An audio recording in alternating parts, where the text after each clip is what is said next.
नमस्कार, मैं निसर अंसारी वो महाराष्ट्र न्यूज के साथ में। और आज हम धारावी के शताब्दी नगर के अंदर मौजूद है और शताब्दी नगर के जो रहवासी है वो यहाँ पर मौजूद है और मैत्री जी जो है यहाँ पर कुछ फाइल लेकर के खड़े हुए हैं। सवाल इस बात का कि आज यहाँ पर क्या हो रहा है। पहला सवाल विनोद भाई मैं आपसे जानना चाह रहा हूँ कि ये फाइल लेकर के आप क्या जनता को जमा के क्या कर रहे हो? ये हमारी लाइफ की जमा पूंजी यानी कि एक साधारण जो कार्यकर्ता है उस कार्यकर्ता का एक बहुत बड़ा सफलता का ये पुरावा है। ये शताब्दी नगर में कुछ 7-8 साल से लोग यहाँ पर बस रहे थे। इनसे पहले कुछ लोग वहां पर शताब्दी टावर में शिफ्ट हो गए थे। बचे हुए लोग यहाँ पर रह रहे थे झुग्गी झोपड़ियों में। उनका जो रहन सहन है बसर है एकदम गलीच अवस्थे में हो रहा था। ऐसे स्थिति में हमें जो बात मालूम पड़ने के बाद में हमने इनके साथ में आने का तैयारी की। शामू मैत्री जी ने मुझे ये सब बात बताने के बाद में हम लोग ने ठान लिया कि हम लोग इनके दुख में इनका दुख हम लोग बांट लेंगे और हम लोग इनके लिए लड़ेंगे। ये लड़ाई जब चालू की हमने 3 साल पहले, उसके बाद में जो हम लोग ने तरह तरीके के पायदान पर हम लोग चढ़े, उसके बाद में हम लोग ने कुछ मिठाई भी बांटी। लेकिन हमको लग रहा था कि अभी हमारी जो खुशी है, जो हमारे अलॉटमेंट है या जो हमको घर मिलने वाला है, घर जो चाबी मिलने वाला है कुछ ही दिन में मिलने वाला है, लेकिन उसका धीरे धीरे लंबे लंबे खींचते चला जा रहा था। तो हमने लास्ट में हमने सोचा इस बात का पूरा हल पैसा भरना ही है। और ये पैसा कौन भरने वाला है? अदानी माड़ा को पैसा भरने वाला था। तो अदानी पैसा कैसे भरेगा? कोई नेता का सुनवाई नहीं हो रहा था।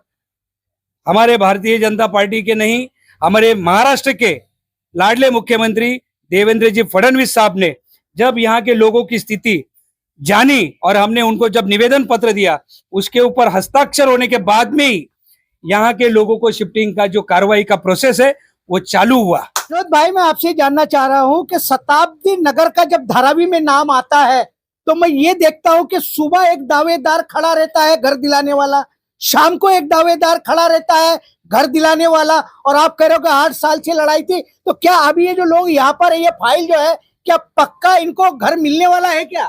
302 लोगों का लिस्ट अंतिम जाहिर हुआ है। उन्हीं लोग के अभी हम लोग फोटो कलेक्शन कर रहे हैं। ये फोटो कलेक्शन करके अभी हम लोग ऑफिस में डीआरपी में जाकर वो फोटो वहां पर देंगे और उस पर अलॉटमेंट लेटर बनेगा। ये जो फैमिली फोटो है वो लगाकर अलॉटमेंट लेटर बनेगा। और जैसे कि ऊपर के वरिष्ठों की हमें जो अधिकारियों की इंफॉर्मेशन है, उन्होंने कहा है कि कल जो हमारे लिए जो बिल्डिंग तैयार है उसी बिल्डिंग के अंदर हम टेंट लगाकर वहां पर चाय वाटप का कार्यक्रम करने वाले। काफी वर्षों के बाद शताब्दी नगर के लोगों के लिए राहत की बात जो है विनोद जी ने की है। माता जी यहाँ पर है, मैं आपसे जानना चाह रहा हूँ कि हर दिन एक नेता आता है और वादा करता चला जाता है। विनोद भाई जो कह रहे कि अब चाबी मिलने वाली है, तो ये चाबी दिलवाने का काम क्या विनोद भाई ने किया, किसी और नेता ने किया? विनोद भाई ने किया विनोद भाई किए 3-4 साल से विनोद भाई ने किया है। 4-5 साल से घूम रहे फिर रहे, हमारे लिए गरीब लोगों के लिए मदद कर रहा है। उन्होंने आया, थोड़ा आसरा दिखाया, सब मदद की है। और घर के बारे में तो हो गया, लेकिन विनोद भाई दुकान के बारे में भी हम लोग का ध्यान करे बस। नहीं, मैं आपसे ये जानना चाह रहा हूँ कि अभी कल चाबी का वाटप जैसे विनोद भाई बता रहे हैं कि चाबी कल मिलने वाली है, तो मुझे ऐसा लगता है अगर कोई और नेता चाबी देने के लिए आपको आएगा, क्योंकि इलेक्शन का माहौल है, हर नेता को लगता है कि तुम्हारा वोट मुझे मिलने चाहिए, तो क्या आप विनोद भाई के अलावा उस नेता से चाबी लोगे क्या? नहीं, विनोद भाई से लेगा। विनोद भाई से चाबी लोगे? चलिए, महिलाओं ने बताया, पुरुष वर्ग भी है। मैं आपसे जानना चाह रहा हूँ कि विनोद भाई का जो दावा है कि चाबी मैं दिलवा रहा हूँ, 7-8 साल से मैं काम कर रहा हूँ, इसमें कितनी सच्चाई है? वो विनोद भाई का सच्चे है। 7-8 साल से हमारे साथ में रहते हैं, हमारे पास लड़ते घूम रहे फिर रहे लड़ रहे, अभी तक जो कर रहे हैं हम के लिए कर रहे हैं। लेकिन पिछले दिनों में देख रहा था कि और भी बहुत सारे नेता वहां पर आते हैं, बहुत लोग आते हैं, लेकिन वो काम नहीं ना, हमको काम को करके दिखाते हैं, हमको उसके साथ रहते हैं। चलिए, जनता ही सच बता सकती है कि कौन किसको क्या दिलवाने वाला। पीछे भी और लोग हैं, आपसे जाना क्या आपको भी घर का अलॉटमेंट जो है हो चुका है क्या?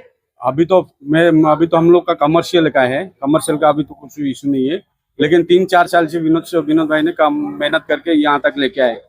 बता रहे कि कमर्शियल का है, आपका क्या रेसिडेंस है? कमर्शियल रेसिडेंस है। रेसिडेंस है, रेसिडेंट कमर्शियल दोनों भी है। रेसिडेंट हो गया, कमर्शियल बाकी है अभी। कमर्शियल बाकी है। मैं आपसे जानना चाह रहा हूँ कि जब ये विनोद भाई कह रहे हैं कि कल चाबी का वाटअप होगा, वहां पर मंडप लगाया जाएगा, तो मुझे ऐसा लगता है कि नेता तो बहुत सारे आने वाले हैं, तो चाबी किसके हाथ से लोगे आप?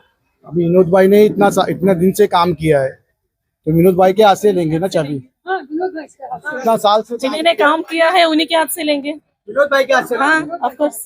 नहीं, लेकिन अगर मान लीजिए बाय द वे और कोई इनसे, विनोद भाई तो बहुत बड़े नेता तो नहीं है, भले मुख्यमंत्री उनके हैं, लेकिन और कोई बड़ा नेता आके अगर ये कहेगा कि नहीं चाबी मैं बांटूंगा, मैं दूंगा तो चाबी मिलेगी, अगर उसके बीच में कोई ममाल हो गया तो आप क्या करोगे? कैसे कोई बोलेगा तो कोई आएगा? हम तो विनोद भाई से ही पूछेंगे और विनोद भाई से ही लेंगे। 10 साल से मर रहे हैं इधर। जरूरी है ना भाई, जब घर गिर गया तब कोई नेता नहीं आया। अरे जब तुम्हारा घर गिरा था तो 500 नेता शताब्दी नगर में घूम रहे थे, आप कैसे बोलते नेता नहीं आया? खर्चा ही किया नहीं, कोई सवाल का जवाब दिया ही नहीं, सिर्फ आश्वासन हम दे रहे, हम कर रहे, ये थोड़ी ना होता भाई। चलिए, जिस तरीके से जनता बता रही है कि नेता तो बहुत सारे हैं, आश्वासन भी बहुत सारा दिया गया। विनोद भाई, मैं आखिरी सवाल आपसे जान लूंगा कि कल आज तो आप इनकी छन्नी कर रहे हो कि आप इनका डिटेल्स लेकर के आप दोगे, कल अगर बाय द वे चाबी बांटने के समय पर किसी और नेता ने दावा कर दिया कि चाबी सिर्फ मेरे हाथ से दी जाएगी, तो उसकी लड़ाई आप कैसे लड़ोगे? कैसा है कि मैं लोगों का जो दिल में भावना है मैं उसका कदर करूंगा। अगर कोई आकर बोलता है कि मैंने किया, तो मैं उसके मुंह को हाथ नहीं लगा सकता हूँ। लोग भली भांति जानती है, ये लोगों का मानना है, और लोग जो अपना कहना है वो खुद बताएंगे कि किसने काम किया है, किसने नहीं किया है। इसके लिए लोगों के दिल में मेरे लिए जगह जितनी है वो मेरे लिए बहुत काफी है, और लोगों के दिल में जगह बनाना ये हमारा काम था। ये शामू मैत्रेय जी है, इनका भी मेरे साथ में बहुत बड़ा सहयोग। शामू भाई, बार बार तुम्हारा नाम लिया जा रहा है, क्या सहयोग और कैसे सहयोग आपने किया है? मैं तो पहली बात तो हमारे मुख्यमंत्री देवेंद्र फडणवीस साहब का बहुत बहुत अभिनंदन करता हूं, और हमारे मुंबई अध्यक्ष भारतीय जनता पार्टी के अमित साटम जी, इनका भी साहब का मैं बहुत स्वागत करता हूं।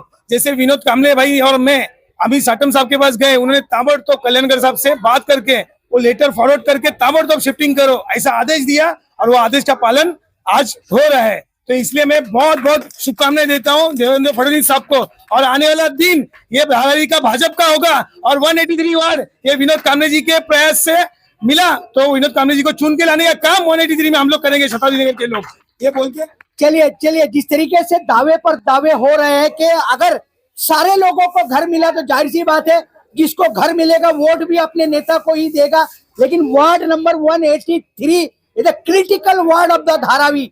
यहाँ पर दावेदार बहुत है, आने वाले दिनों में जनता क्या करने वाली है वो मुझे पता नहीं है, लेकिन कहीं ना कहीं लोग ईमानदारी से क्या विनोद कामले जी के साथ खड़े रहेंगे या कि उस समय पर वो पलट जाएंगे, ये तो आने वाला समय ही बताएगा।